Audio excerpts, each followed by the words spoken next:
नमस्कार, NTV India में आपका बहुत बहुत स्वागत है। मेरा नाम अंकित त्यागी। इस वक्त आप सवाल इंडिया का देख रहे हैं। आज का दिन जो है वो शेयर बाजार के लिए, जिसको कहते हैं अंग्रेजी में ब्लड बाथ, यानी कि दलाल स्ट्रीट पर आज काफी बड़ा भूचाल रहा है, झटका लेकर आया। मार्केट के दोनों इंडेक्स सेंसेक्स और निफ्टी खुलने के साथ ही क्रैश हो गए। दोनों में भारी गिरावट दिखी। ये गिरावट बढ़ती गई और बाजार बंद होने तक सेंसेक्स जो है 1628 अंकों पर दर्ज हुई जो गिरावट है। वहीं निफ्टी में 450 अंकों की गिरावट को दर्ज किया गया। एचडीएफसी बैंक के शेयरों में 8% से ज्यादा की गिरावट जो है वो दर्ज की गई। अब एचडीएफसी बैंक के नतीजे आए हैं, जो क्वार्टरली नतीजे होते हैं। नेट प्रॉफिट बढ़ा है, लेकिन शेयर मार्केट को ये रास नहीं आया। हालांकि बाजार गिरने के पीछे अंतर्राष्ट्रीय वजह भी बताई जा रही है। ईरान और पाकिस्तान के बीच बड़े टकराव का असर भी मार्केट पर देखने को मिल रहा है। अब खुलते ही जो शेयर बाजार है, सेंसेक्स में कितनी बड़ी गिरावट दिखाई, जरा संक्षेप में आपको एक बार दोबारा से समझा देता हूं। सेंसेक्स में जो निफ्टी है और निफ्टी दोनों में गिरावट दिखाई पड़ी। सेंसेक्स में 1628 अंकों की से ज्यादा की गिरावट हुई। निफ्टी में करीब 460 अंकों की गिरावट हुई। खराब ग्लोबल संकेतों ने जो दबाव बनाया, उसका यह नतीजा है। एचडीएफसी बैंक के नतीजों का बाजार पर असर दिखाई पड़ा, उसको लेकर निराशा है। एचडीएफसी के शेयर 8% से ज्यादा गिरे। मुनाफा वसूली भी गिरावट की बड़ी वजह रही। क्या बाजार पर ये जो लाल सागर में हुती हमला हो रहा है, ये इसका असर दिख रहा है? क्योंकि पूरा जो एक महत्वपूर्ण शिपिंग लेन है, उसमें इस तरीके के हमले, उसमें रुकावट, उसमें परेशानी के कारण ये आपको असर दिखाई पड़ रहा है। ईरान और पाकिस्तान के बीच में जो तकरार हो रही है, जो इस वक्त की टेंशन बनी हुई है, उसका भी असर दिखाई पड़ रहा है। रुपया भी डॉलर के मुकाबले कमजोर दिखाई पड़ रहा है। $1 का अगर हम रुपए की बात करें तो आज $1 का जो भाव है वो 83.13 रुपया दिखाई पड़ा है। वहीं बाजार में जो गिरावट पर एक्सपर्ट क्या कह रहे हैं, उनको लगता है कि एचडीएफसी के कमजोर आउटलुक की वजह से बैंकिंग सेक्टर में गिरावट आई है। अंतर्राष्ट्रीय स्तर पर तनाव का असर ही है। जो फेड रेट है उसको लेकर भी स्थिति अभी तक साफ नहीं है। इसकी वजह से भी ये जो गिरावट है वो सामने दिखाई पड़ रही है। चलिए तो इसको थोड़ा समझते हैं, क्योंकि मार्केट अभी तक बड़ा ऊंचाई पर जा रहा था। लोगों को बड़ी उम्मीदें भारत के मार्केट से लगी हुई थी, और ये क्यों इस तरीके का, क्या ये टेम्परेरी है, मार्केट में अभी कितना जोखिम है, इन सब चीज़ों पर चर्चा करने के लिए हमारी सहयोगी साक्षी बजाज, जो सीनियर कॉरेस्पॉन्डेंट हैं, वो इस वक्त हमारे साथ जुड़ रही हैं। आकाश जिंदल अर्थशास्त्री हैं, वो भी इस वक्त हमारे साथ जुड़ रहे हैं। यामिनी अग्रवाल, वो भी अर्थशास्त्री हैं, वो भी इस वक्त हमारे साथ जुड़ रही हैं। सीए डॉक्टर अमन चुग अर्थशास्त्री हैं, वो भी हमारे साथ इस वक्त जुड़ रहे हैं। आप सभी का बहुत बहुत शुक्रिया। साक्षी, सबसे पहले आपसे समझना चाहेंगे कि इतना बड़ा उत्साह था शेयर मार्केट को लेकर, क्या हुआ अचानक कि इतनी जबरदस्त गिरावट देखने को मिली है?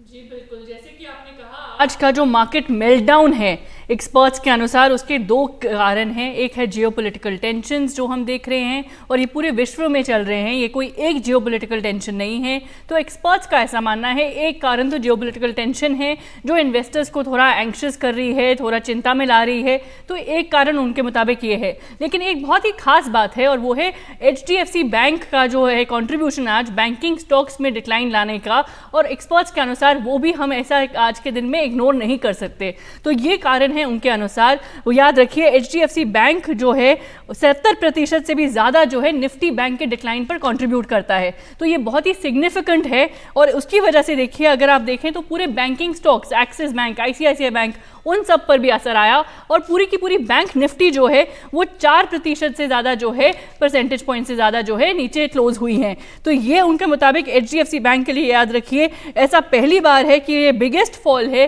3 साल से ज्यादा में। तो ये एक कंट्रीब्यूशन है आज के मार्केट मेल्टडाउन में, जिसे हम इग्नोर नहीं कर सकते, साइडलाइन नहीं कर सकते।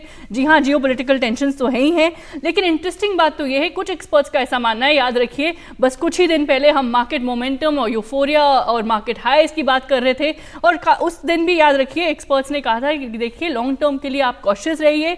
और एक्सपर्ट्स ने ये कहा था, जो बहुत इंटरेस्टिंगली आज सच हो रहा है, कि मार्केट वैल्यूएशंस जो हैं एक्सपेंसिव हैं, और कोई भी ट्रिगर जो है, कोई भी एक ट्रिगर जो है मार्केट को एकदम मेल्टडाउन मोड में ला सकता है। तो आज हमने वो देख लिया कि कोई एक ट्रिगर से देखिए पूरे मार्केट का माहौल सुबह से लेकर दोपहर तक पूरे ट्रेडिंग सेशन के दौरान कैसा रहा। लेकिन इसको डिकोड करने के लिए अब हमारे साथ 3 गेस्ट हैं, जैसे कि आपने कहा Akash Jindal ji market expert, Yamini Agarwal economist, और हमारे साथ हैं और भी गेस्ट जो अभी ज्वाइन करेंगे हमें। अमन चोक जी हैं, वो फाइनेंशियल मार्केट्स एक्सपर्ट हैं और इकोनॉमिस्ट हैं। तो बहुत बहुत धन्यवाद हमें ज्वाइन करने के लिए आप सबका। अमन चोक जी, सबसे पहले आप क्या मानेंगे कि कौन सा ज़्यादा बड़ा कारण है आज के दिन, जियोपॉलिटिकल टेंशंस या फिर बैंकिंग स्टॉक्स?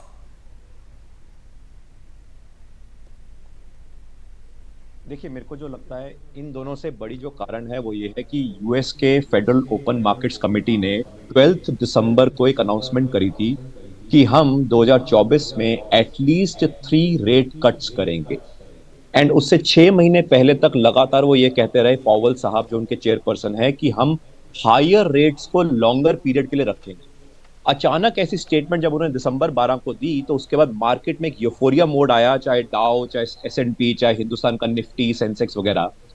एंड हमें ये जानना जरूरी है कि जब भी यूएस ज्यादा रेट कट्स की बात करता है उसके बाद हमेशा यूएस में रिसेशन आया है। ये चाहे 2020 हो, चाहे 2013 हो, चाहे 2008 हो, चाहे 2000 का .com बबल हो। एंड उसी लिहाज से मार्केट पहले से प्रिपेयर्ड थी कि कहीं ना कहीं एक टॉप आउट होएगा यूएस की मार्केट का एंड उसका इंपैक्ट पड़ेगा। पहला फेज ये है। दूसरा फेज ये है कि जहां बॉन्ड मार्केट में भी जो क्राइसिस दिख रहा है, रीजन क्योंकि यूएस के जो बॉन्ड से जो आज तक वो इशू करता रहा, उसके टेकर्स चाइना, जापान और कई ऐसे कंट्रीज थे, वो अब डंप कर रहे हैं ट्रेजरीज को। सुनामी ऑफ ट्रेजरीज, यानी कि यूएस का जो पेपर है वो वापस यूएस की तरफ फ्लो कर रहा है और यूएस को समझ नहीं आ रहा कि उसको रीफाइनेंस कैसे करा जाए। 2023 में कुछ मेच्योर हुए, कुछ इस साल मेच्योर होंगे, कुछ अगले साल मेच्योर होंगे।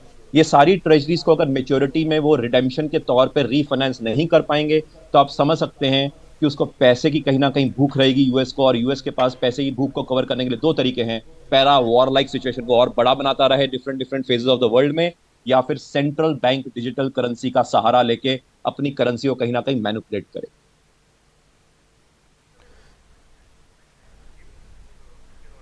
तो जैसे साक्षी ये सवाल पूछ रही थी, इसमें काफ़ी सारे फैक्टर्स दिखाई पड़ते हैं, लेकिन अगर इसको थोड़ा सा और समझे यामिनी अग्रवाल जी, जो भारत के इन्वेस्टर्स हैं, साथ ही अगर मैं खास तौर से छोटे इन्वेस्टर्स की बात करूं, उनको किस बात को लेकर अभी ध्यान रखना चाहिए? क्योंकि ये जो वॉलेटिलिटी है बहुत जबरदस्त दिखाई पड़ी है आज मार्केट में, एक जबरदस्त गिरावट भी दिखाई पड़ी है। कुछ लोग इससे काफी निराश भी हुए होंगे, तो क्या एकदम निराश होने की आवश्यकता है या थोड़ा मार्केट में बने रहिए, थोड़ा लंबे समय के लिए देखिए और उसके बाद अपना कोई आपको फैसला लेना हो खरीदने बेचने का, वो तब कीजिए? जी देखिए, छोटे निवेशकों के लिए ये जरूरी है कि वो जब भी निवेश करें या जिस भी निवेश में है उसमें एक इमीडिएट पैनिक बाइंग या पैनिक सेलिंग ना करें। ये जरूर देखें कि किस वजह से मार्केट गिरी है, जिसमें खास तौर पे एक जियोपॉलिटिकल टेंशंस खास तौर पे मद्देनजर रखनी चाहिए। जहां पे ईरान का जो अटैक है पाकिस्तान के ऊपर, वो एक बड़ा कारण है। और जो जियोपॉलिटिकल टेंशंस बढ़ी हैं मार्केट्स के अंदर या ओवरऑल वर्ल्ड मार्केट्स के अंदर, आप कहें चाहे वो वहीं से शुरू होती हो जहां पे Russia versus Ukraine conflict start हुआ हो, या इजराइल वर्सेस हमास का हुआ हो, या रेड सी क्राइसिस स्टार्ट हुआ हो, या अभी जो ईरान का अटैक है पाकिस्तान पे वो हुआ हो। ये भी देखना जरूरी है कि जो स्टॉक मार्केट्स हैं वो एक हिस्टोरिक हाई पे थी, जिसमें वैल्यूएशंस काफी हाई लेवल पे थी, और एक प्रॉफिट बुकिंग आम तौर पे हिस्टोरिक हाईज पे रहता है। खास तौर पे ये जरूरी देखना है कि जो फंडामेंटल वैल्यूज हैं स्टॉक्स की, अगर वो ठीक हैं और जिनमें आपने निवेश किया है उसमें बिजनेस का आगे मुख्य तौर पर एक अच्छा सिनेरियो बनता है, तो आप उसमें बने रहें। अगर आपने जिस पूंजी पे निवेश किया है उस पूंजी से लेकर के जो बढ़ी हुई पूंजी है उसको, अगर उसमें जो गिरावट है वो सिर्फ नोशनल गिरावट है तो इतना घबराए नहीं।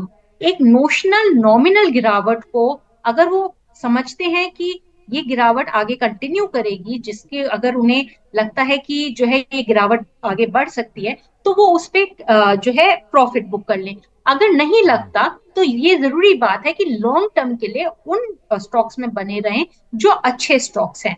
सबसे इंपॉर्टेंट बात होगी कि पैनिक ना करें।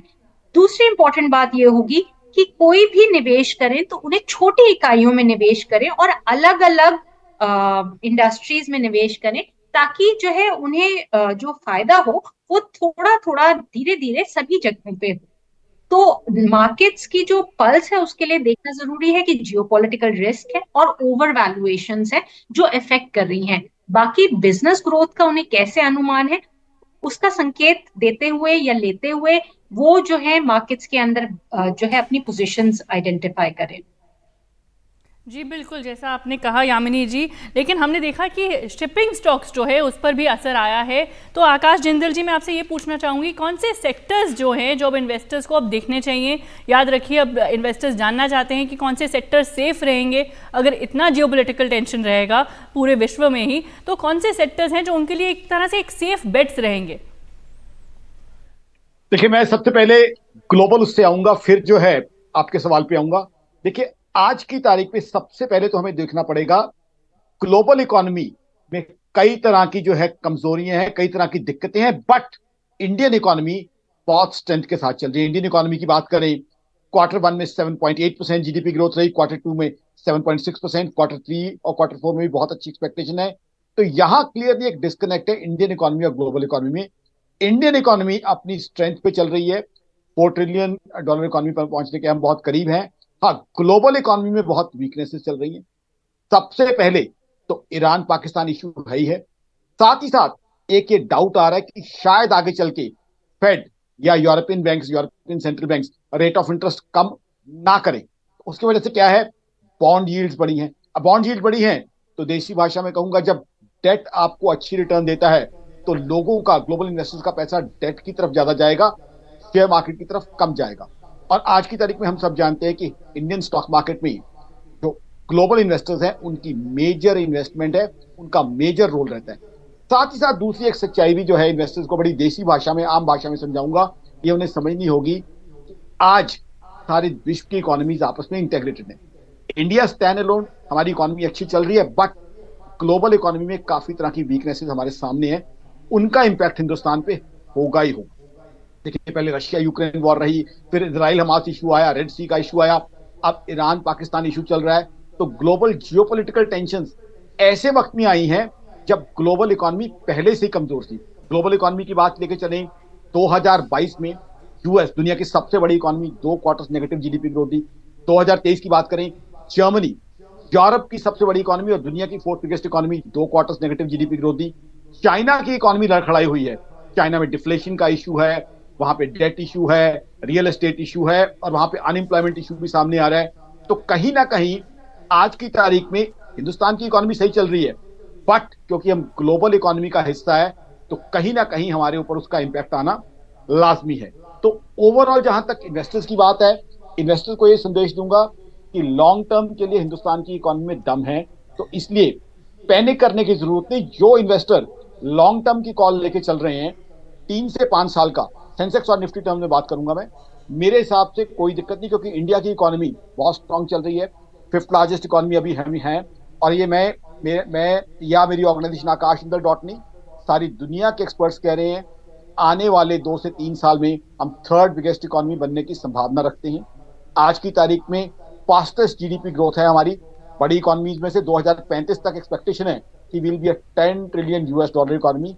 तो आई थिंक उसको देखते हुए लॉन्ग टर्म के लिए इंडियन इन्वेस्टर्स को घबराहट करने की जरूरत नहीं। हाँ, लॉन्ग टर्म इसको जो है 3 या 6 महीने ना लेके चले, 3 से 5 साल का लेके चले, लेकिन ग्लोबल इकोनॉमी में वॉलेटिलिटी अभी चल सकती है, क्योंकि ग्लोबल इकोनॉमी में दिक्कतें बहुत हैं। और अब मेरी एक्सपेक्टेशन तो ये है कि यूएस शायद रेट ऑफ इंटरेस्ट कम करेगा ही नहीं, क्योंकि जिस तरह की वहां से न्यूज फ्लो आ रहा है, जिस तरह का एक्सपर्ट्स का ओपिनियन आ रहा है, मुझे नहीं लगता कि वहां रेट कट होगा। तो रेट कट नहीं होगा, जाहिर सी बात है इकोनॉमी उस तरीके से टेक ऑफ नहीं करेगी और बॉन्ड्स की तरफ ज्यादा पैसा जाएगा। तो ये चीज जो है एपरेंट लगती है। तो कहीं ना कहीं ग्लोबल इकोनॉमी का कुछ इंपैक्ट हम पे पड़ेगा।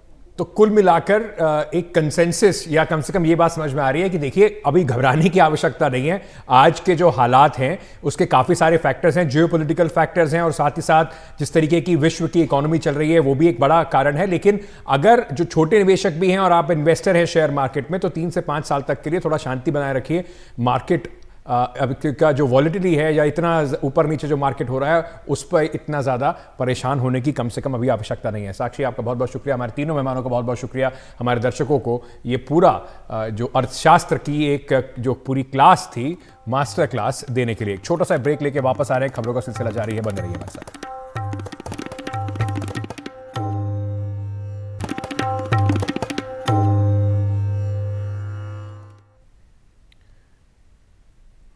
मणिपुर में हिंसा रुकने का नाम नहीं ले रही है।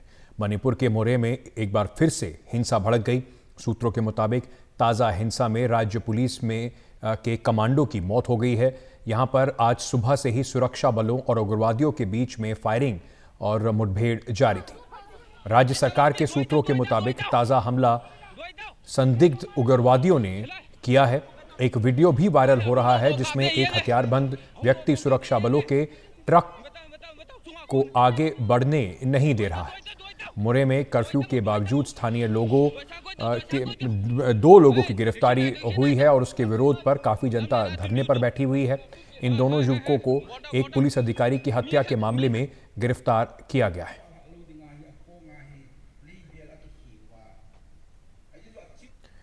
मई 2023 3 मई 2023 से मणिपुर इस तरीके की हिंसा और जो एथनिक वायलेंस है उससे गुजर रहा है। आपको ज़रा एक बार याद दिला दें कि मणिपुर में जो हिंसा है, सबसे बड़ा सवाल यही है कि वो थमेगी कब। 2 मुख्य समुदाय मैतेई और कुकी के जो समुदाय हैं उनके बीच में हिंसा चल रही है। मैतेई गैर आदिवासी, कुकी आदिवासी समुदाय हैं। 19 अप्रैल को हाईकोर्ट ने मैतेई समुदाय को एसटी यानी कि ट्राइबल का दर्जा दिया था, उस पर विचार करने की बात कही गई थी। 21 अप्रैल को कुकी समुदाय के जो लोग हैं, दूसरे आदिवासी समुदाय, ने इसका विरोध किया। 3 मई को आदिवासी संगठनों के प्रदर्शन के दौरान हिंसा भड़की। 4 मई को महिलाओं के साथ बदसलूकी की गई। बाद में इसका जब वीडियो वायरल हुआ तो इसकी पूरे देश को शर्मसार करने वाला वीडियो था। 180 से ज्यादा मौतें अब तक हो चुकी हैं। ताज़ा हिंसा में एक पुलिस कमांडो की मौत अब तक हो चुकी है। बड़ा सवाल यही है कि इतने ज़्यादा और इतने लंबे समय तक हिंसा लगातार चल रही है। सरकार जो वहाँ पर एन बीरेन सिंह की सरकार है उसके ऊपर लगातार सवाल उठ रहे हैं, लेकिन उसके बाद भी मुख्यमंत्री अपनी कुर्सी पर बने हुए हैं और साथ ही साथ जो केंद्र सरकार की कोशिशें हैं वो भी यहाँ पर नाकाफी और नाकाम नजर आ रही हैं। पहले भी हमने देखा इस साल के शुरुआत में ही, इस साल के पहले दिन में ही मोरे में वहाँ पे संदिग्ध उग्रवादी और जो सिक्योरिटी फोर्सेस हैं उनके बीच झड़प हुई थी। इसके बाद ऐसे झड़प के सिलसिले चलते रहे। तो आज जो खबर हमें लग रही है कि और एक एक्सचेंज ऑफ फायर में एक मणिपुर पुलिस के कमांडो का निधन हो गया है। और जो खबर पुलिस सूत्रों के पास से हमें मिल रही है कि कुछ और भी सुरक्षाकर्मी इसमें घायल हुए हैं, उनको एयरलिफ्ट किया जा रहा है मोरे से राज्य की राजधानी इम्फाल में। और इसके साथ साथ आज केंद्रीय गृह मंत्रालय को मणिपुर सरकार ने एक अर्जेंट मैसेज, एक रिक्वेस्ट भेजी है कि और भी एयर सपोर्ट मतलब हेलीकॉप्टर्स दिया जाए, क्योंकि मोरे में अब और भी सुरक्षा कर्मियों को एयरलिफ्ट करने की ज़रूरत है। मोरे में पिछले 2 हफ्तों से हमने देखा है कि वहाँ पे जो कुकी समुदाय के जो सिविल सोसाइटी ग्रुप्स हैं वो इस बात से नाखुश हैं और इस बात को लेकर प्रोटेस्ट कर रहे हैं कि वहाँ पे स्टेट सिक्योरिटी फोर्सेस को डिप्लॉय किया गया है। उनकी डिमांड ये रही है कि सेंट्रल सिक्योरिटी फोर्सेस ही सिर्फ मोरे में रहे और इसको लेके एक टेंशन वहाँ पे बनी हुई है। और इसके बाद आज और एक जो कुकीज़ो सिविल सोसाइटी के तरफ से एक खबर हमारे पास आ रही है, जिसकी अभी तक राज्य सरकार ने पुष्टि नहीं की है कि वहाँ पे जो सिक्योरिटी फोर्सेस के व्हीकल द्वारा कुछ लोगों को चोट भी आई है।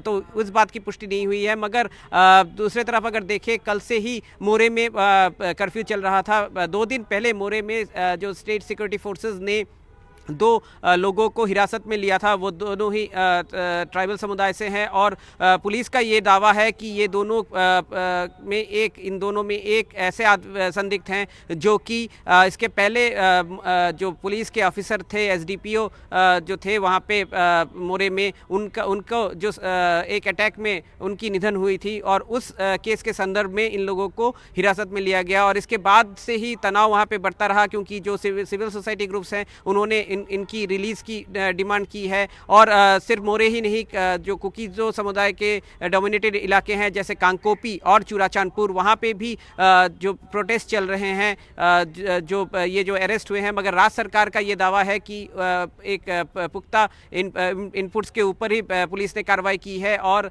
इन लोगों को हिरासत में लिया गया है। मगर आज सुबह जिस तरह से फिर से वहाँ पे एक्सचेंज ऑफ फायर हुआ और एक सुरक्षाकर्मी उसमें की मौत भी हुई, कुछ लोग घायल भी हैं, इनको एयरलिफ्ट किया जा रहा है। इसके मद्देनज़र अब रीइंफोर्समेंट भेजी जाएगी मोरे में, ऐसा पुलिस के सूत्रों से पता चल रहा है। राज्य के मुख्यमंत्री एक इमरजेंसी कैबिनेट मीटिंग भी अब कर रहे हैं इम्फाल में स्थिति का जायजा लेने के लिए। चलिए आगे बढ़ते हैं और बात करते हैं कुछ अंतर्राष्ट्रीय खबरों की। पाकिस्तान पर एक बार फिर से सर्जिकल स्ट्राइक हुई है। भारत ने नहीं करी है चौकी अहमद, इस बार हमला जो है वो ईरान ने किया है। ईरान ने पाकिस्तान के अंदर आतंकवादी समूह जैश ए अंदल के ठिकानों पर हमला किया है। जैश ए अंदल एक सुन्नी आतंकवादी गुट है। हमले में के लिए ईरान ने ड्रोन और मिसाइलों का इस्तेमाल किया। ईरान का दावा है कि इस हमले में कई आतंकवादी मारे गए हैं, जबकि पाकिस्तान ने इस हमले की निंदा करते हुए कहा है कि इस हमले में 2 बच्चों की मौत हो गई है, जबकि 3 बच्चियां इसमें घायल हुई हैं। हमले के बाद पाकिस्तान ने ईरान के मुख्य राजनयिक को तलब किया और उनके हवाई क्षेत्र के उल्लंघन की कड़ी निंदा की। पाकिस्तान के विदेश मंत्रालय ने कहा है कि हमारे हवाई क्षेत्र के उल्लंघन के गंभीर परिणाम हो सकते हैं। खबर के मुताबिक जैश ए अंदल एक आतंकवादियों ने ईरान में जो ईरान की सेना है उसके ऊपर हमला किया था, जिसके जवाब में ये कार्रवाई की गई है।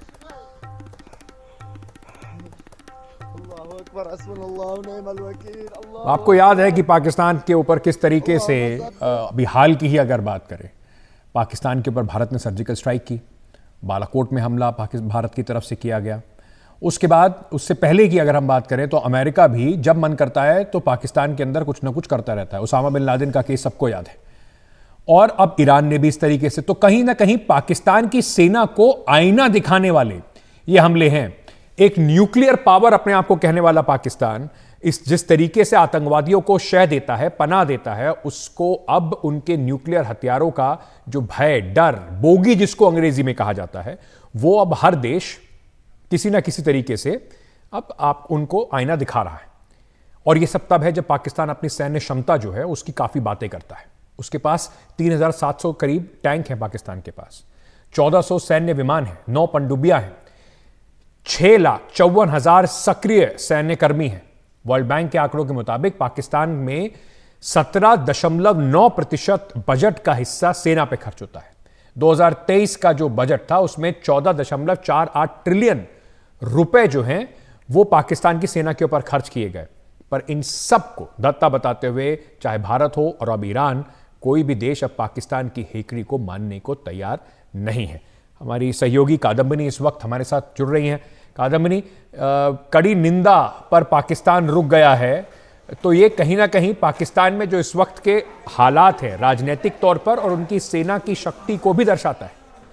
देखिए, हर चीज़ ये दर्शाता है। असल में आप देखें अगर, तो सबसे बड़ा फैक्टर तो यहाँ पर आर्थिक फैक्टर है कि पाकिस्तान काफ़ी मुश्किल हालात से आर्थिक तौर पर गुजर रहा है। कई देशों ने मदद भी की है और बाकी IMF वगैरह से भी मदद उसने मांगी है, जो कि FATF की शर्त पूरी करने के बाद उसको मिल रही है। दूसरी तरफ अगर आप देखें तो वहाँ पर जो हालात हैं, सेना भले ही बड़ी है लेकिन वो किस चीज़ में उलझी हुई है? वो अफ़गानिस्तान के बॉर्डर पर उलझी हुई है, पाकिस्तान के अंदर जो आतंकी हमले हो रहे हैं उसमें उलझी हुई है, पाकिस्तान में चुनाव होने हैं उसको लेकर अपोजिशन के साथ उलझी हुई है। तो ये सभी चीज़ें जो है पाकिस्तान में एक साथ चल रही हैं। न्यूक्लियर पावर होने का ये भी मतलब है कि जिम्मेदारी बढ़ जाती है। अगर पाकिस्तान ये कह रहा है कि गंभीर कॉन्सिक्वेंसेज होंगे, परिणाम होंगे, तो आगे क्या होगा? शायद हो सकता है कि वहाँ से जो राजनयिक हैं वरिष्ठ उनको एक्सपेल कर दे। लेकिन पाकिस्तान साथ में अपने बयान में ये भी कह रहा है कि बाकी चैनल्स ऑफ कम्युनिकेशन खुले हुए हैं, आप अगर हमसे बातचीत कर सकते हैं तो फिर इस तरह से हमारी संप्रभुता में आप दखल क्यों दे रहे हैं? तो कई फैक्टर्स हैं यहाँ पर जिसके कारण पाकिस्तान जो है, अगर आप ये कहें कि वो उसी प्रकार से जवाब दे कि ईरान के अंदर हमले करे, वो शायद नहीं होगा। लेकिन बाकी बातचीत हम देखेंगे शायद आने वाले दिनों में वो चलेगी। और ये ज़रूर है कि जिस तरह से आतंकियों को पनाह देने के लिए बदनाम है पाकिस्तान, तो वो एक बड़ी वजह है कि यहाँ पर बहुत ज़्यादा खुलकर बहुत कुछ नहीं बोल सकता। बहुत बहुत शुक्रिया कादम्बिनी हमारे साथ जुड़ने के लिए। और इसका असर इकोनॉमी पर देखने को मिल ही रहा है, लेकिन पाकिस्तान के लिए एक बार फिर से ये कहीं ना कहीं पाकिस्तान को चौंकाने वाली और सचेत करने वाली खबर है कि अब उसका आतंकवादियों के साथ बने रहना या उसको पनाह देना दुनिया में कोई भी देश बर्दाश्त नहीं करेगा। छोटा सा एक ब्रेक लेके वापस आ रहे हैं मदरी भाई साहब।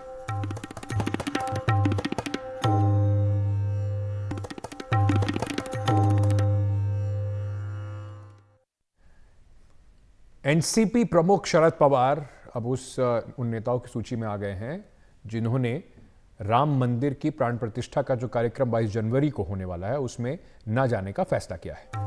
शरद पवार को राम मंदिर प्राण प्रतिष्ठा कार्यक्रम में शामिल होने का निमंत्रण मिला, जिसके लिए पवार साहब ने एक पत्र लिखकर ट्रस्ट का आभार जताया। उन्होंने पत्र में ट्रस्ट को लिखा कि 22 जनवरी के बाद रामलला का दर्शन करने के लिए सहजता से वो जरूर आएंगे और उससे पहले ही उनका अयोध्या जाने का कार्यक्रम तय है। पवार साहब ने यह भी लिखा कि जब तक वो जाएंगे तब रामलला का मंदिर का निर्माण भी पूरा हो जाएगा। सबसे पहले मैं आपको बता दूं, इस बार हमारे साथ हमारे सहयोगी सुनील सिंह जुड़ रहे हैं। क्या शरद पवार ने जो चिट्ठी लिखी है उसका राजनीतिक असर महाराष्ट्र में क्या हो रहा है उस पर बात करने के लिए, और फिर हम जाएंगे अखिलेश शर्मा जी के पास, उनसे समझने की कोशिश करेंगे कि जो इंडिया ब्लॉक के नेता एक एक करके, चाहे ममता बनर्जी हों, चाहे राहुल गांधी हों और फिर सोनिया गांधी, और उसके बाद अब शरद पवार से पहले इसी तरह येचुरी, सभी इसमें नहीं जा रहे हैं, उसका असर क्या पड़ेगा। सुनील, क्या क्या चिट्ठी में शरद पवार ने लिखा है? ये निमंत्रण आने से पहले ही अपनी बात कह चुके थे, उनको लगता है कि उनको भी लगता है कि एक कार्यक्रम राजनीतिक है।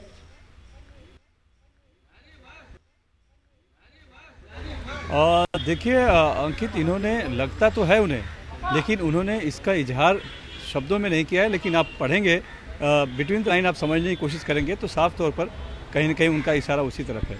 उन्होंने निमंत्रण देने के लिए तो धन्यवाद जताया, ये भी कहा कि वो अभी 22 जनवरी को नहीं आ पाएंगे, और ये भी कहा कि उनका कार्यक्रम अयोध्या जाने का पहले से तय है और जब वो तय होगा, जब है तभी वो जाएंगे और तब तक मंदिर निर्माण पूरा हो चुका होगा। ये जो लाइन है, पंक्ति है, ये बताती है कि जिस तरह से एक कांग्रेस की तरफ से भी या कुछ शंकराचार्य की तरफ से एक आवाज़ उठाई गई कि अधूरा मंदिर है तो उसमें प्राण प्रतिष्ठा नहीं करना चाहिए, तो कहीं ना कहीं उस बात को ही ये इस पर इंगित करते हुए दिखाई पड़ रहे हैं, लेकिन उस खुले तौर पर नहीं कर रहे हैं, लेकिन इशारा साफ उनका वही है। और ये भी कहा है कि 22 जनवरी को चूँकि बहुत पूरे देश भर से लोग जा रहे हैं, बहुत वहाँ पर भीड़ होगी, तो ऐसे में मेरे लिए सहज नहीं होगा, क्योंकि जिस तरह की इनकी उम्र है और तबीयत रहती है, तो साफ तौर पर वो उससे बचना चाह रहे हैं, भीड़ से, ये उनका इशारा है। लेकिन आखिरी लाइन जो उन्होंने लिख दी है वो कहीं ना कहीं बताती है कि वो भी कहीं ना कहीं इस बात को मानते हैं, या फिर जो एक विरोध में जो एक बात उठ रही है उसको कहीं ना कहीं उसको भी एक तरह से ये समर्थन दे रहे हैं कि मंदिर अभी पूरा नहीं हुआ है। जो उन्होंने लिखा है कि मेरा अयोध्या कार्यक्रम जाने का तय है, तो जब तय है तब मैं जाऊंगा और तब तक मंदिर निर्माण पूरा हो चुका होगा। शंकराचार्य ने भी कही और जो बाकी पॉलिटिकल पार्टी के नेता भी कह रहे हैं। अखिलेश शर्मा हमारे सहयोगी भी इस वक्त हमारे साथ जुड़ रहे हैं। अखिलेश जी, चाहे शरद पवार हों, उससे पहले ममता बनर्जी, फिर सोनिया गांधी, मल्लिकार्जुन खड़गे, अखिलेश यादव और लेफ्ट पार्टीज ने सबसे पहले इस बात को कहा था कि देखिए ये आरएसएस बीजेपी का कार्यक्रम है, हमें इसमें शामिल होना नहीं है। इसको राजनीतिक तौर पर भारतीय जनता पार्टी ने कहीं ना कहीं गुगली की तरह फेंका है। निश्चित तौर पर फेंका है और कोई भी पार्टी इसमें पीछे नहीं रहना चाहती। सबको पता है कि इसका राजनीतिक लाभ भी बीजेपी लेने की पूरी कोशिश कर रही है और इसीलिए ये भी पार्टियां अपनी ओर से कुछ ना कुछ इस तरह का कार्यक्रम उस दिन कर रही हैं ताकि संदेश जाए कि वो किसी भी तरह से हिंदू विरोधी नहीं है, जैसा कि बीजेपी उन पर आरोप लगा रही है। आपको याद होगा जब नरसिम्हा राव थे प्रधानमंत्री, तब उन्होंने एक बात कही थी, उन्होंने कहा था कि हम बीजेपी से तो लड़ सकते हैं लेकिन प्रभु राम से नहीं लड़ सकते। तो यही बात आज विपक्षी पार्टियां मान करके चल रही हैं कि जो राम का मुद्दा है, राम मंदिर का मुद्दा है, ये इतना बड़ा मुद्दा है जिसके चलते वो अलग नहीं दिख सकते हैं, अलग दिखने का जोखिम मोल नहीं ले सकते। और यही कारण है कि वो अपने अपने स्तर पर अलग अलग कार्यक्रम कर रहे हैं और आप इसको एक तरह से कॉम्पिटिटिव पॉलिटिक्स कह सकते हैं। मैं आपको यही कहूँगा अंकित की बहुत पहले कबीरदास जी ने एक बात कही थी, उन्होंने कहा था कि राम नाम की लूट है, लूट सके तो लूट, अंतकाल पछताएगा जब प्राण जाएंगे छूट। तो जो राम नाम की जो लूट है, इसमें जाहिर सी बात है कोई भी पीछे नहीं रहना चाहता है। जी बहुत बहुत शुक्रिया। भारतीय जनता पार्टी कम से कम इस बात से बड़ी प्रसन्न होगी कि इस जो उन्होंने एक बाउंसर गुगली, जिस पे कोई भी आप बॉल इसे कह लें, जिस पर अभी बड़ी मुश्किल हो रही है विपक्षी पार्टियों को बैटिंग करने में। छोटा सा ब्रेक लेके वापस आ रहे हैं, खबरों का सिलसिला जारी है।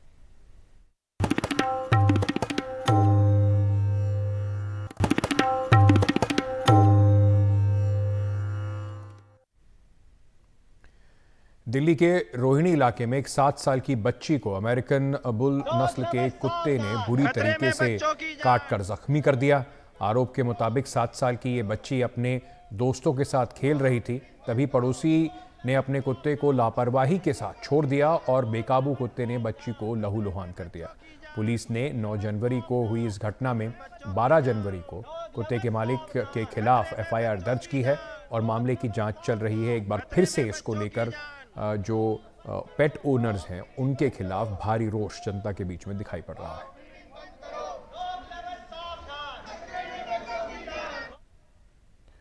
चलिए आज के लिए सवाल इंडिया का में इतना ही। खबरों का सिलसिला एनडीटीवी इंडिया पर जारी है, बने रहिए हमारे साथ।